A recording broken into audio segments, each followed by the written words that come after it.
Now, when we talk about the issue of farmer dollars, you know, you talk about petrol drugs, you talk about farmers dollars. Now, in petrol drugs, in petrol dollars, it is much more easy for anyone to get into the field because there you don't need any expertise knowledge in order for you to what? Sell the crude oil. But in farmer dollars, it entails that you must have certain basic understanding of what it entails for you to develop that into an acceptable pattern. Therefore, I would love to encourage that even as much as we intend to talk about the issue of farmer dollars, we should get to understand that producing anything within Nigeria does not just get to be accepted out there. It means, one, we must understand the present pattern of the fourth industrial revolution and capitalize on it in order for us, so that by the time we produce these drugs and or medicine and intend to sell them out there, we should be able to ensure that they are in sync with those of the international community. Science, technology, and innovation in Plateau State, where at the moment I'm trying to finalize on the bill, the Plateau State Natural Medicine Development Agency.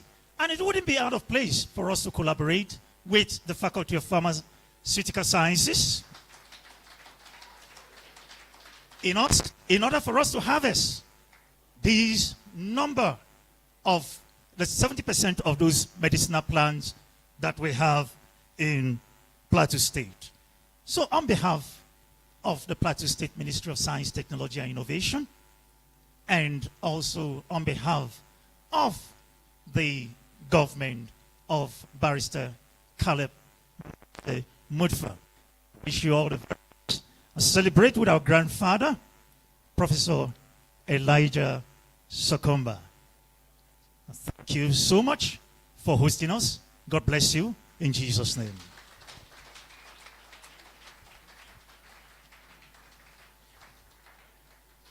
Thank you so much, the Honorable Commissioner of Science, Tech, and Innovation, Plateau State. This next presentation, the next lecture, is all about transforming Nigeria's economic landscape, moving from the reliance of the economy on petrodollar to farmer dollar. Our next lecturer, our guest lecturer, I would like to say has touched both the petrodollar and the farmer dollar, and is an excellent choice, as the one who will deliver this lecture this afternoon. So I would like to invite pharmacist Lerich Shimwa Amagon, who would read the citation of this esteemed guest lecturer in the person of Dr. Mohammed M. Zango. A round of applause, please. Sir, please, can you be on your feet while your citation is being read? Thank you, sir. Please keep clapping. Thank you very much. Good afternoon, everyone. The chairman of this occasion, the vice chancellor, and all other dignitaries, please permit me to stand on already established protocol.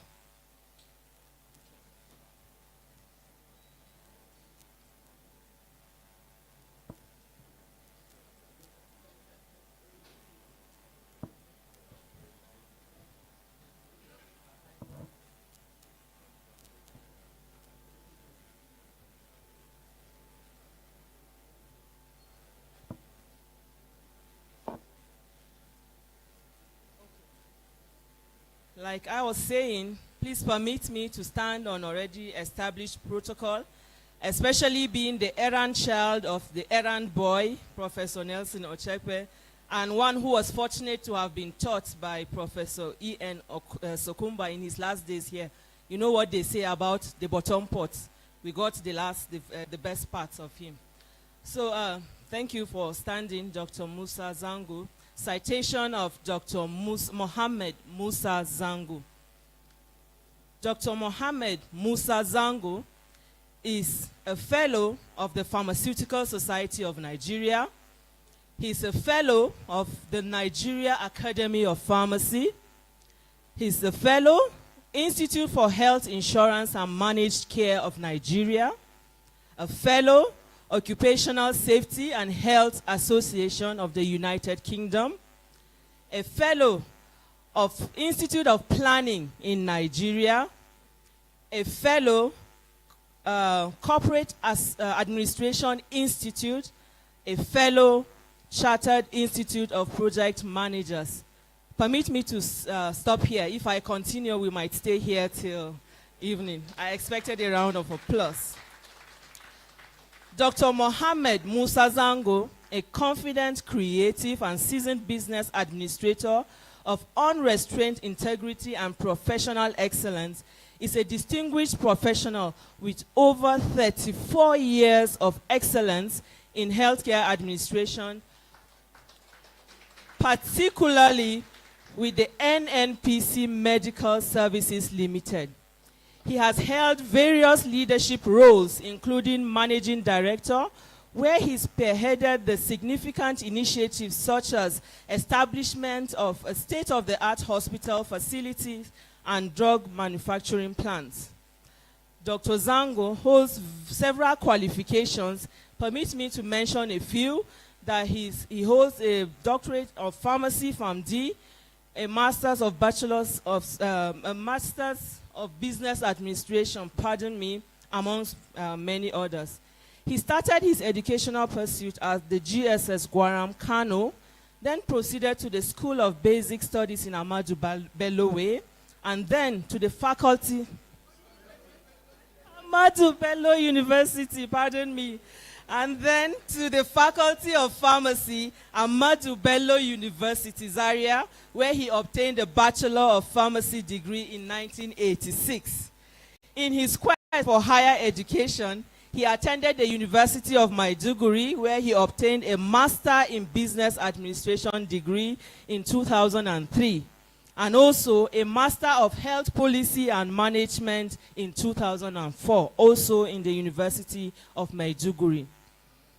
Still in this pursuit of self-development, he found himself at the University of Benin, obtaining a Doctor of Pharmacy PharmD degree in 2015. He has attended many career development courses, some of which include Developing Excellence in People Leadership in 2008 in Dubai, Rational Management of Medicines in Tanzania in 2008, Patient Assessment Instrument Software Capacity Building in the United States of America in 2013, amongst many others. Dr. Zango is known for his expertise in business development, strategic planning, human capital development, financial management, and communication. His career highlights include initiating and leading teams in setting up the Control 2 goal for early detection, effective management and prevention of hypertension, obesity, and overweight in clients in Warri Medical Zone in 2008. In 2017, Dr. Zango was appointed the General Manager, New Business NNPC Medical Services Limited, a position he held until 6th of March 2020, when a divine elevation came to him with an appointment by the President and Commander-in-Chief of the Armed Forces of the Federal Republic of Nigeria as the Managing Director, NNPC Medical Services. Among other modest achievements made with his team as MD was the actualization of a befitting state-of-the-art hospital facility at Utako, a flagship facility for NNPC's family in particular and Nigerians in general. Dr. Zango acted as the Group Executive Director, Ventures and Business Development of NNPC, a reporting line to the then group manager of NNPC. He was involved in the establishment of multi-specialty hospitals and drug manufacturing plants to support quality healthcare delivery to staff, retirees, and the federal government socio-economic gender in Abuja, Port Harcourt, Kano, and Maiduguri. He stepped aside as the managing director of the NNPC Medical Services Limited in September 2023, following an accelerated exit scheme. Dr. Zango is a member of many professional bodies, in many of which, or most of which, he has risen to be a fellow, as earlier mentioned. He served as board member in various arms of the NNPC, such as the NNPC Medical Services Limited and the NNPC Health Maintenance Organization. Among his many achievements are a recipient of the Certificate of Distinction of Pharmacy, University of Maiduguri, just to mention a few. Ladies and gentlemen, I present to you a pharmacist, a philanthropist, a keen golfer, a traveler who is happily married and blessed with wonderful children. You're welcome, sir.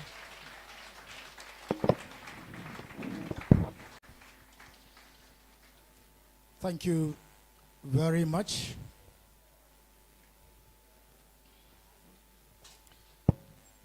First of all,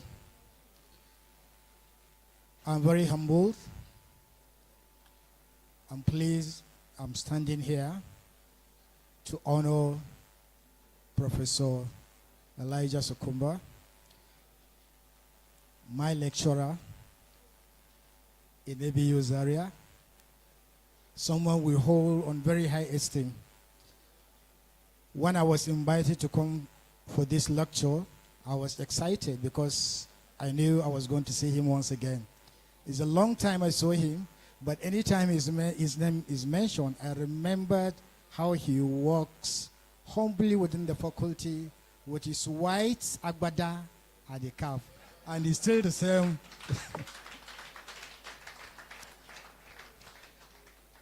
So let's give a sound round of applause for ABU in Unijos, please.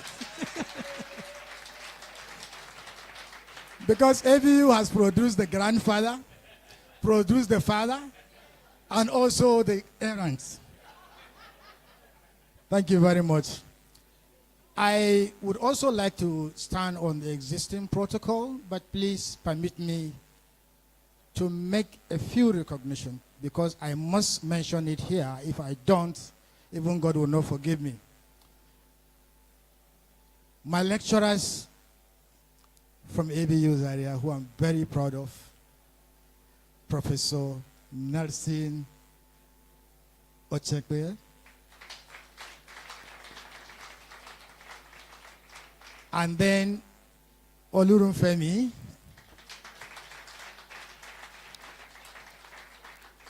and of course, Prof.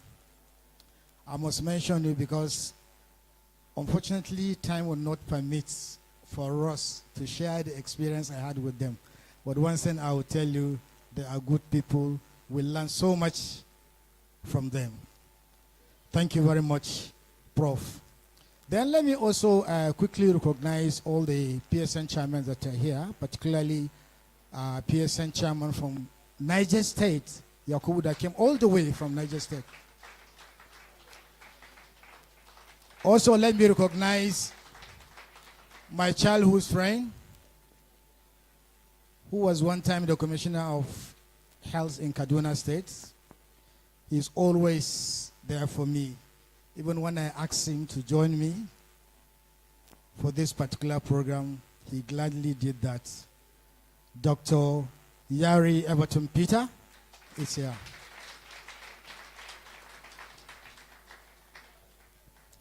I must also recognize the Dean, the first female Dean. She's here. Anytime, any day, a female is leading, there is always success.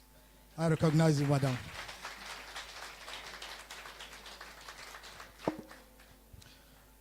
Now, I will straight go on to the topic of discussions, because I can't stand here and be giving a lecture to professors. No. But I will just say my own view and a few of my findings. Then we can have an interactive session. So the topic is on moving away from petrodollars to farmer dollars, driving Nigerian economy. Anybody that listened or heard about this topic get excited.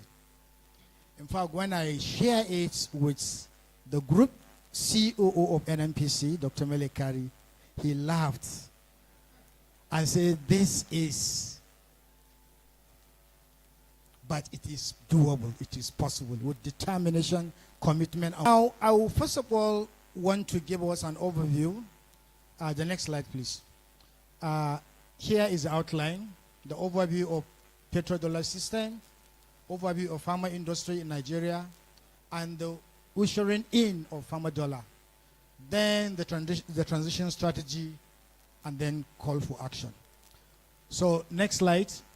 It's important I give you the history of of petrodollar system, so that you understand the intricacies, the maneuvering, and also the strategy that the superpowers are deploying to keep their economy at the top.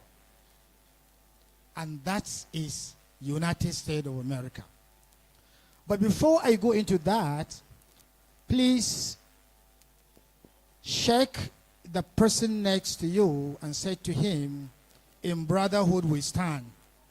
Check the person next to you and say, in brotherhood we stand. Yeah, because this is actually part of our national anthem. And when you stand in brotherhood, you will have peace. And peace is by far better than war. The Second World War that commenced in 1939, when Germany invaded Poland, within 3 days, Great Britain and France also declared war against Germany. And that's how it went until 1945, when the war ended. And that year is what I call wise men year, or wise women year, or wise countries year. And the reason is that my mother told me it was the year that my father got married to her. And it's also, and she's alive.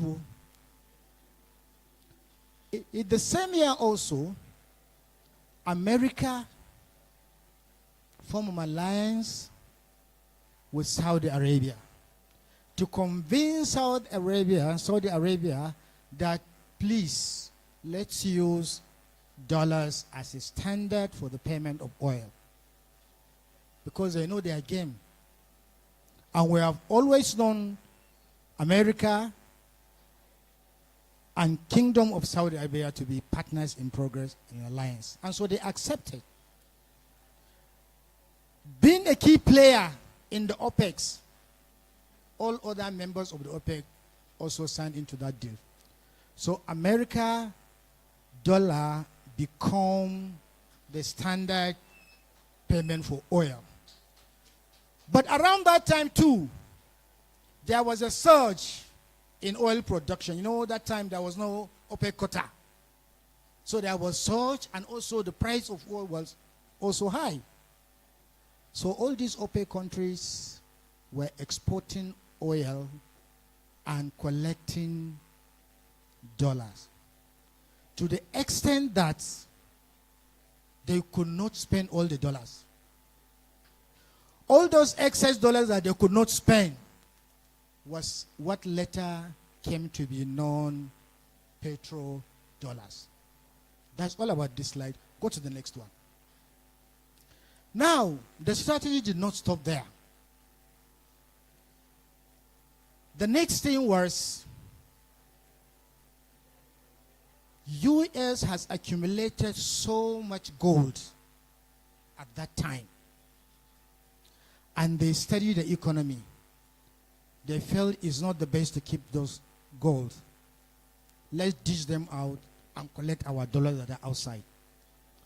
And then the 1944 Bretton Woods Conference was held, where that agreement was made and all the participating countries signed. At that point, US dollar became world reserve currency. Second point of the strategy. The next slide, please. These are things that happen. This first one happened the same year when President Franklin Roosevelt met with King Abdulaziz of Saudi Arabia and quickly said, we are going to use these petrodollars to build an airfield for you. But at the bottom is to see how they can strategize for military training and business training. But Saudi Arabia agreed. That strengthened their relationship. Then in 1971, the United States began to experience challenges in the economy. There was stagflation. So at that point, many countries were asked to redeem their dollars for gold. This idea meant that they could now preserve the remaining gold the U.S. has. You know, since they have sent them out collected dollars. As a result, the dollar value crashed. And that helped the American economy because all their exported items now become cheaper and so become so competitive. People were going for U.S. products. Unfortunately, this particular action hurts the other oil exporting countries because already they are selling their oil in dollars and the value has come down. So they have lost. At the same time, when they're importing anything into their country, which is not going to be in dollar, they will have to pay more for it. So those are the pains that the oil producing OPEC members experience with this particular strategy. Until 1973, when there was a deal again between the United States and Saudi Arabia. You know, they are always partners. This is the time when the petrodollar system was created. The countries agreed to price and trade in US dollars. And then later they had to standardize their own oil in terms of dollar. Because any country that purchases oil from Saudi Arabia will have to use dollars to pay. This led many countries producing oil to standardize their own oil prices also in terms of dollar. And then the petrodollar system was now created. So the whole idea was to see how you can be on the top of your game so that you don't allow your economy to come down. Next slide. Immediately, another concept of petrodollar recycling comes in. Now, by this strategy, United States and Saudi Arabia negotiated what they call United States-Saudi Arabia Joint Commission on Economic Cooperation. Here, the whole idea is that all contracts that are given must be paid in dollars. Again, is a way of boosting their own economy. So all companies then must improve their, okay, so with this deal also, that petrodollar can be used by American companies to get contracts and develop Saudi Arabia infrastructure and many more. The system means that oil producing countries end up with surplus of the United States currency that need to be recycled back into the economy. The recycling can be done in so many ways. One, channeling this dollar back into your own economy. I don't know what we did with ours, whether we channel it, and whether it has actually improved our own economy and situation. You can also lend to other countries. I don't know if we had, but I know that there was a time United Arab Emirates came to Nigeria to ask for small loan, and it was given to them free of charge. Today, go to UAE and see what they are. Dubai is one of the fastest growing cities in the world. What's happened to us? You can also reinvest them in U.S. economy. So here means that your petrodollar, you take them back to the U.S. economy and invest, not your own country. Then they can do that either through buying assets or treasury bills in the U.S. economy and the rest of them. Next slide. Today, the concept of petrodollar has changed. Petrodollars today refers to the revenue generated from the export of crude oil with distinctive feature of being denominated in dollars. So it must be in dollars. They don't want to compromise that. It was coined in the mid-1970s, and the term gained prominence during a period of surging oil prices that led to substantial trade and current account surpluses for the nation involved in this deal. I mentioned that. But what is important here is that what is the value of petrodollar? Next slide.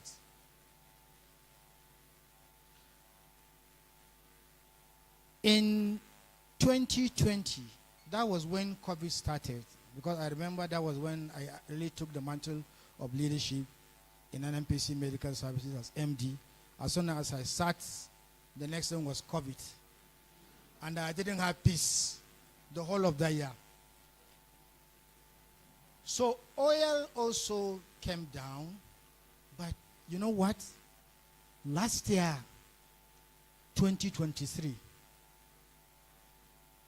the record shows 1.7 million barrels production around the world in one day, giving us a total value of 5.3 trillion as representing $2.5 trillion as petrodollars. You can imagine the value globally. Now, the dynamics of petrodollars remain integral to the intricate interplay of global energy markets and the international finance. We must take note of this, because by the time we are growing and putting petrodollar behind it and facing farmer dollar, then we begin to play some of these tricks and remain at the top. Next slide. What are the benefits of petrodollars? These benefits are only to Americans. Don't ever think you will come across this as a benefit to us. Number one, they have consistent trade deficit and surplus of liquidity, because money was coming into them. And then there is inflow of foreign capital through petrodollar recycling, which I have mentioned. Ability to finance deficit with low interest rate. That is going to be a source of concern as we go on with this presentation. Then, of course, decisive influence over global economic markets, which is very glaring, very clear to all of us. Today, America dictates the tune of the piper, as they call it, all over the world, even though there are some resistors. The petrodollar system is actually what gives America elevated status around the global economy. But get what? It's the same petrodollar system that also affects the dollar, which they're trying to suppress it, but let's see what will happen in due course. Next slide. The same elevated status for the dollar is also responsible for the downside of petro currency. The petro system results in a catch-22 for the US dollar that could cause it to lose its status. For them not to lose that status, the US needs to run a deficit account to maintain liquidity in a continuously expanding global economy. For how long will they do that? When other interests are coming, China is coming, Russia is coming, and many more. Nigeria is coming. Now, the recent Russia-Ukraine conflicts has highlighted that countries that can be totally cut off from the global financial system, and the dollar reserve they have painstakingly built could become worthless. This is worthless overnight. This is likely to accelerate the move away from dollar and toward alternative asset and payment system. It will certainly come. It may not be immediately, but that is what we are seeing in between the lines. Next slide. Now, I have mentioned about this, but the major thing that we should not hear is that there is so much pressure, for instance now, in Russia. Russia, they are on SWIFT. It has been imposed on their central bank. And that's rang bell into their head. We need to move away from petrodollar to their own economy, currency. The same thing, other countries, even Chinese, they are talking of Chinese yuan. Let's be getting our whatever in our own currency. There are difficulties, but I think that's the way they are going. With all this setback, it will affect American influence in the international economy. Next slide. Now, I don't need to go through this because of time factor, but these are just the key highlights. My interest will be how do we move away from petrodollar to farmer dollar. The day for the pharmacies. Next slide. Now, we need to debate, maybe on another forum, about the future of farmer dollar. The future of petrodollar. But just consider these 3 points, which I have mentioned earlier. Number one is a continue to run deficit has led to a loss of purchase power for the US dollar, leading to some nations to begin losing faith in the system. China, Russia, and others. Because you cannot continue to run your economy on deficit. America is one of the largest debtors in the world. At the same time, there is a global concern about global warming. We are moving away from the current energy to what they call renewable energy. Solar, hydro, etc., etc., etc. With this development, it means we wouldn't be needing much of oil. And therefore, there will be no point for petrodollar system anymore. And that will hurt American economy. But for us, is to begin to see how can we develop our own renewables.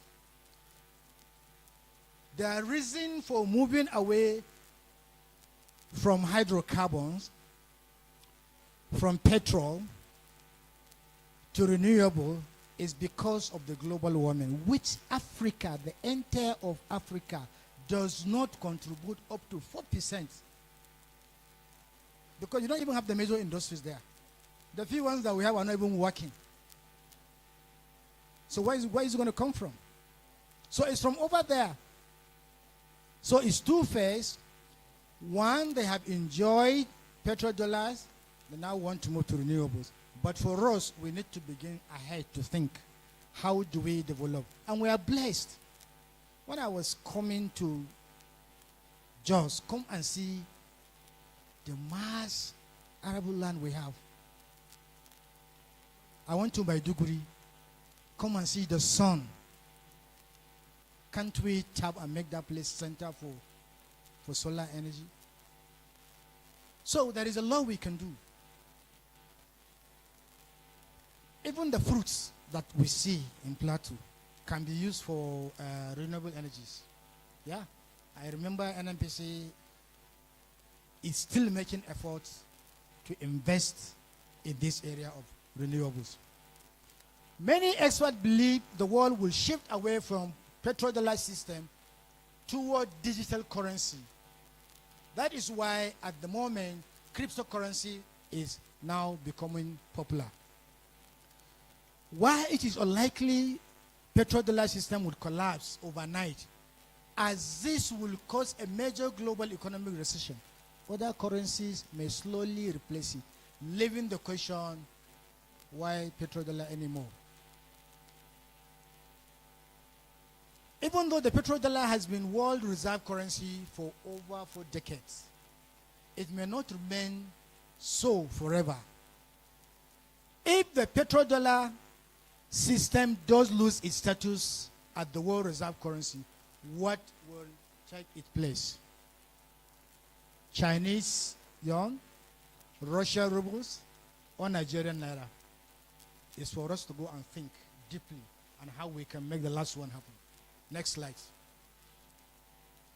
Now, it is our wish, it is our prayer, it is our dream that we transit from where we are, focusing on petrol, diversify and go to other areas. And one of the most promising areas is pharmaceuticals. Clap for that. I will therefore give you a brief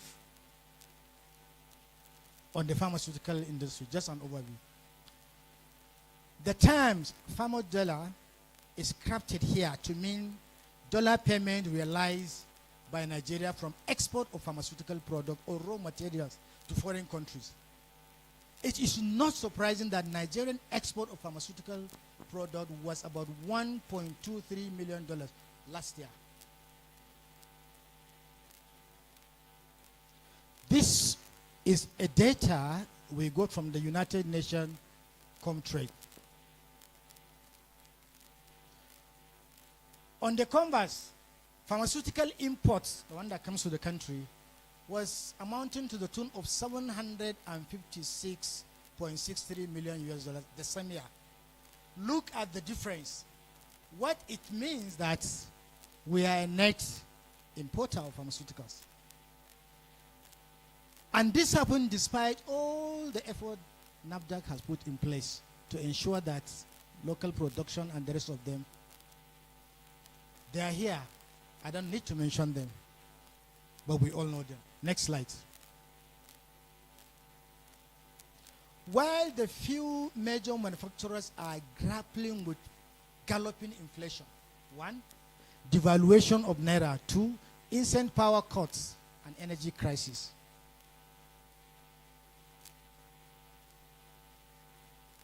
With the challenges of security, most of them have left the country.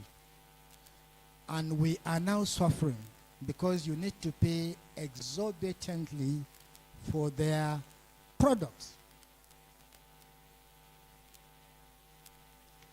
The industry contributes 0.5% Nigerian GDP. That's too small. We are not optimizing. The growth rate from 8% in 2013 to 3% in 2018. This is despite the aggregate price increase of 20% within the considered period. We have about 200 manufacturing and packaging plants in Nigeria, mostly in Lagos. You have them in Onitsha, and very few in Kano. That's not enough. Over 90% of the import are from China and India. Look at 10, 20 years. Where was China? Where was India? Have we forgotten when Indians were coming to Nigeria? Today, look at where they are, and look at where we are. Few companies that we have, like Emzo, Evans, Drugfield, they are only able to manufacture what we can consume. We are not even talking about export at all. With regard to pharmaceutical export, Nigeria is down the ladder because of numerous setbacks, considering the fact that it lacks the production plants, technology, consistent energy source, and of course, unmitigating human capital plight. Most of our skills are outside these countries. Japa. We are faced with harsh economic realities. Our qualified professionals exist in Nigeria, and we lack the technical plan, the energy, the soft source of funds. It's difficult for you now to source funds in this country. You bring that collateral, bring that, bring this, and at the end of the day, the rates, interest you are paying is so high that unless you just become a trader. Next slide. Now, we all know that there is a need for a paradigm shift. What strategy are we going to adopt? I came up with this long-term plan for drug raw material export.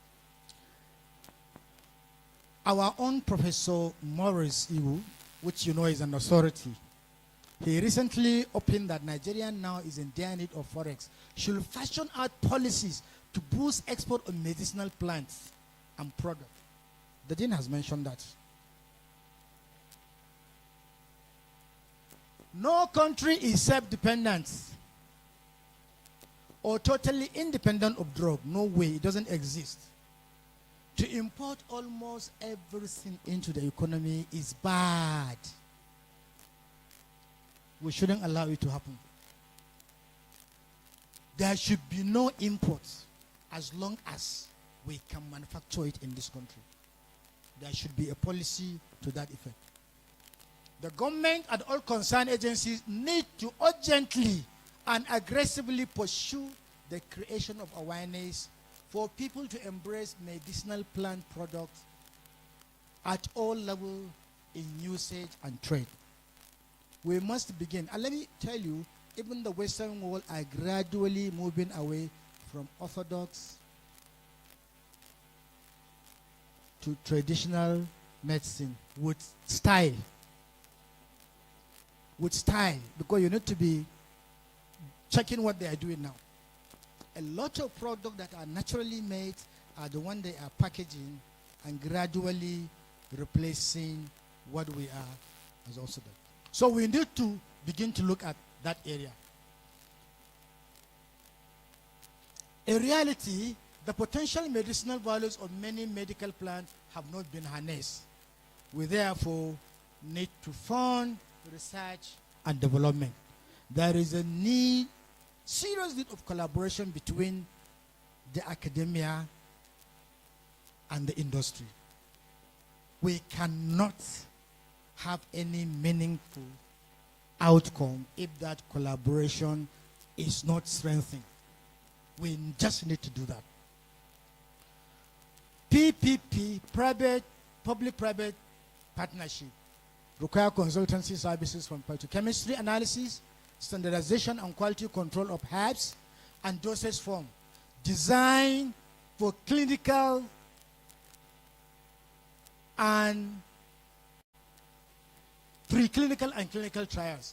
This must be followed with statutory requirement to ensure the safety, quality, efficacy, and appropriate handling in commercial quantity and distribution of such medicinal products. These are all food for thought for us if we want to migrate to farmer dollar. Next, I want to give you a basic example.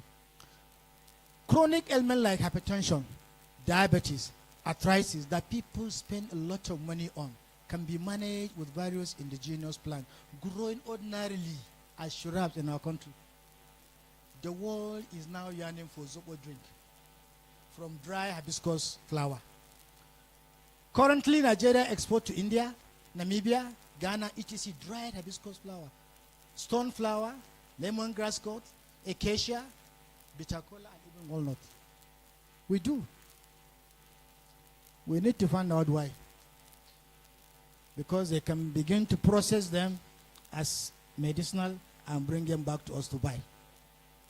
Garlic, the second most widely used alliums crop of great medicinal value, grows under irrigation by producers in savanna grassland in Nigeria.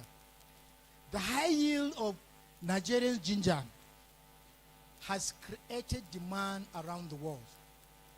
Nigeria Export Promotion Council says Nigeria exported 12 million US dollars worth of ginger. That's about 523,000 tons, metric tons, which is approximately 14% of the global supply in 2021. Nigerians farmer dollar revenue from ginger export will increase to 17%, amounting to 10 billion naira in the first quarter of 2023. How do you see if we can nurture that and many more? Nigeria seems blessed with many potential money-spinning resources.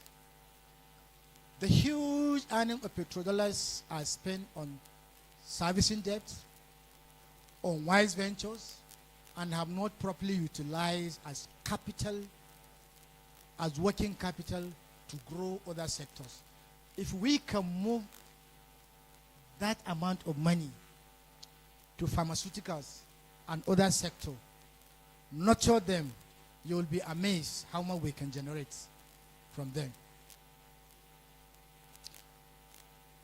We are also doubling with debt entrenchment. Nigerians' option now is to concentrate on transformation of our resources into exportable forms needed by developed worlds.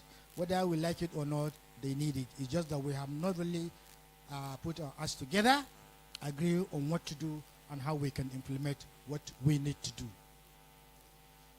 Nigeria is blessed to be a global supplier of many pharmaceutical grade raw materials, abundant in its vegetation and soil for the windfall of farmer dollar for many decades to come. Next slide. Now, this is just farmer dollar versus petrodollar, so I don't need to bother you on that, but just take note of the last point. According to Farmer West Africa, over 70% of medicine in Nigeria are imported, accounting for a large chunk of country's total healthcare spend, about 1 billion. Local production capacity and utilization of essential medicine in Nigeria is expected to increase by 70% by December 2025. So we are importing 70%. How do we turn around the system and be producing this 70% here for our own consumption and also for export? Next. This is a summary of petrodollars versus farmer dollars in terms of revenue generation. Unfortunately, I have not been able to get the data, the actual data for farmer dollar, for petrodollar in Nigeria, but I have been able to get this information for you. This is our production in million barrels per day. This is the revenue that will come from this production, right? And giving us a total 1, 2, 3, how many years now? About 10 years, about 10 years or so, or 11, I don't know. But look at the value, 178 billion US dollars. When you add the total for the imports for pharmaceuticals, I couldn't get a figure for 2013 up to 2018. So if you like, you can take 19 and stop and 1, 2, 3, 4, 5. You can do your analysis with just these 5 years. But whatever you do, you will discover that the total amount that we import, which is about 7.5, if we return it by developing our own capacity to produce the here, and then already that one is export. Add it together is a very negligible amount compared to what we generated from petrodollars. The difference is what we begin to think. What do we do? What investment can we, how do we expand the industry and many other industries outside petroleum to make sure that this gap is bridged? Next slide. Now, I don't need to go into detail about the role of petrochemical industry. We all know. And we are hoping that we are going to harness this, because right now our refineries are going to come on stream. Port Harcourt, Kaduna, and Warri. A lot of work is being done. I have no doubt. We are praying to God it will come to pass. And then with even Dangote Refinery, we begin to enjoy the dividend of that effort, because a lot of raw materials that serve as feed to pharmaceutical industry come from petrochemicals. I'll give you an example in the next slide. Go to the next slide. This is just example. You have the ethylene group, you have the butane group, you have the aromatic, benzene toluene, you have the ephedrine, you have, so there are just vast number of them that we can actually get from petrochemical industry. So we can be looking at the way we are trying to harness and continue with our orthodox medicine, put in some money into research and development, develop our own in-house generic product. At the other side also, we should be looking at transiting to trade medicine, right? Because we are also playing with a lot of herbs. I'm very happy that department is now open in the Ministry of Health. So all we need to do is synergize, sell ideas, and see how far they can go. Next slide. Now, basically, this is the strategy that I think we can deploy to migrate from petrodollars to pharma dollars. But they are all around planning. We do a lot of planning in Nigeria. I'm not sure if there is any country that does planning more than we do. Yes, but implementation, a lack of sustainability. When this government goes, another one comes, their attention is on something different. So it's centered around planning, around investment, and policy reform. Investment is what we are all yearning for. I remember in NNPC when I was the MD, we also saw this, just like NNPC as a whole body did. And they have been canvassing of diversification for a long time. So also in medical, we are doing that. We now say, how do we help the health system? We don't have state-of-the-art hospital. So we now got a land in almost all the geopolitical zone 111 and say we can have multi-specialist hospital there. And then we also got a line to have a pharmaceutical company, pharmaceutical plant that can work together with PSN to see how we can harness, develop, and grow the industry.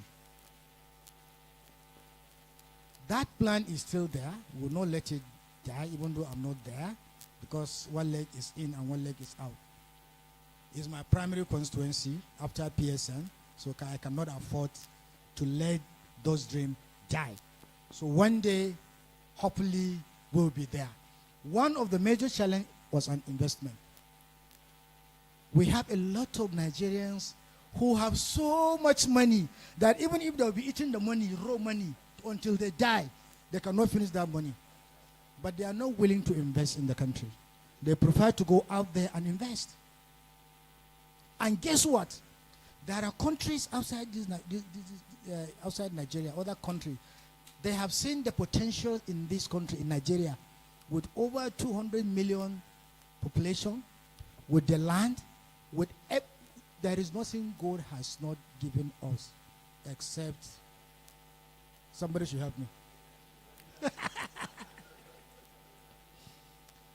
But they saw those potentials, and they're willing to come to Nigeria and invest. And I met them. I met them from Malaysia, from the UK, from some part of the US. Their major problem was, how do they repatriate their dollars when they bring them in and invest?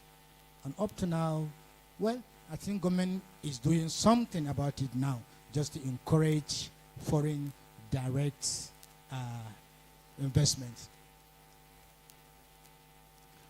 I just outlined diversification, which I mentioned, investment, financing, human capital development. Because yes, if we have a conducive environment, I believe the skill that we have out there, they will come in. But again, nothing stops us from developing because we have a peculiar need. So we need to also have a peculiar skill that even people out there, they will be looking, how is Nigeria doing this? And we can do that through, like I said, collaboration between the academia and the industry itself. Collaboration is very important.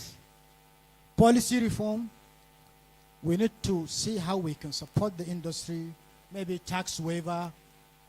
There are so many things around regulation that we can do to encourage the industry. Now, we need to develop a pharmaceutical roadmap. So we create a short-term, medium-term, and a long-term strategy for us to exit or transit from petrodollars to pharma dollars. So this is next slide, what I've been able to put together. Just next slide, please. Yeah, so this is the short time. I don't think I really need to go over it. It's very clear and self-explanatory. The only place I have issue is the time I get, 2025 to 2030. I don't know how possible that is, but I think it's now late for the whole entire participant to discuss either here. We always channel our views, our recommendation to the faculty and see which day are we going to take up. I can't see 2025 as impossible, but food for thought. Next slide. In a short time, here we need to concentrate and establish research institution, collaborate with international partners, regulatory framework, PPP, pharmaceutical innovation, hope, and also access to financing. These are things that I've all mentioned. The last one is the next slide, please. Is a long time plan. So we need to think, is it possible by 2040 we exit from petrodollar to pharma dollar? If it's not possible, what days are you looking at? I think this is something that you need to engage the government. Is beyond this level. Now, next slide tell us pharma dollar driven economy. From that year, I don't know when the year will be, and after the year. But what we need to do is to have a pharmaceutical manufacturing hub for innovation, for synergy, and for collaboration. Then we can begin to export pharmaceutical product significantly, boost local production, not only to meet our needs, but also for export. Pharmaceutical sector contribution to GDP should be high, and then Nigeria becomes a model for pharmaceutical industry development in Africa. By following this roadmap, Nigeria can successfully